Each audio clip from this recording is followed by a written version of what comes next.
আসসালামু আলাইকুম রহমতুল্লাহ।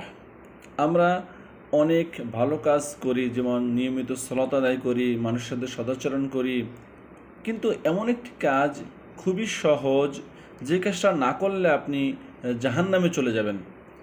সেই কাজটা কিন্তু আমরা অনেক সময় অনেকেই করি না। আমাদের আত্মীয়তার সম্পর্ক আমরা ছিন্ন করি।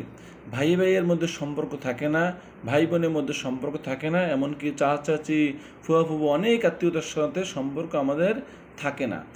এই যে সম্পর্ক থাকে না, এই জন্য আপনি জাহান্নামে চলে যাবেন।